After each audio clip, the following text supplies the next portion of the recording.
Em 2017, a criançada das internet trouxe à tona um antigo e perigosíssimo desafio. Não tenta fazer isso em casa. Teu corpo é um templo. Você sabia que se você colocar sal e gelo na mão, isso vai te causar uma queimadura sinistra? Não tenta fazer isso em casa. Teu corpo é um templo. O que acontece é uma reação química perigosa, capaz até de corroer os teus tendões. Então não tenta fazer isso em casa. Teu corpo é um templo. Mas se não é para fazer, então por que você está falando isso? Lembra dos pioneiros que tiveram que atravessar o inverno congelante de 1856? Eles tiveram que passar por algo parecido com isso. Se você não saiba, Salt Lake significa lago salgado. Salt é sal, lake é lago. Quando o inverno histórico transforma esse lago salgado em pedras de gelo, a gente tem a combinação perfeita para criar a ferida nos pés.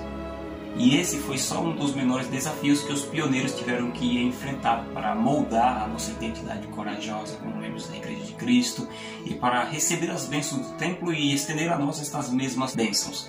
E você aí, reclamando do ar-condicionado do ônibus executivo que te leva ao templo. Mas os seus problemas acabaram. Tomando as cápsulas de vergonha na cara, você combate a procrastinação e elimina 7 das 10 desculpas esfarrapadas que te impedem de ir ao templo. Semana passada eu recebi esse presente, made in São Paulo, do irmão Vanderlei Claudiano, do canal Escola Dominical Brasil. Estou abrindo só agora porque eu estava viajando e aí eu queria gravar esse momento. E vamos abrir juntos. Com muito cuidado. Não. Nossa, ele mandou uma tinta spray. Não, não é. Com certeza não é essa sua caixa. Papai, quer chocolate?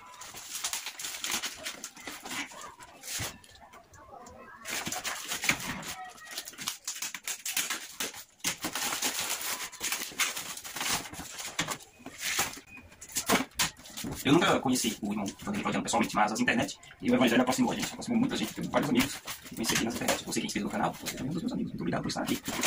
Ah! Nossa, ele disse que ia mandar um chocolate pra mim. Filho! Matias! Toma chocolate! Ah, rapaz, o cara sempre envolvido os gostos. Vou chamar meu filho pra reagir comigo isso aqui. Ele tem bem mais reações do que eu, cara, é bom. Olha! Gostou? Tchau.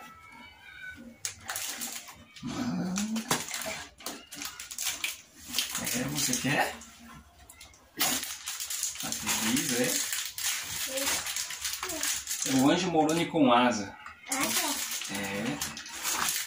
Saúde.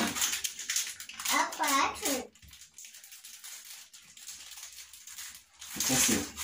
Dá tchau aí pra câmera. Não quer dar tchau não? Eu dou tchau então. Tchau. Tchau.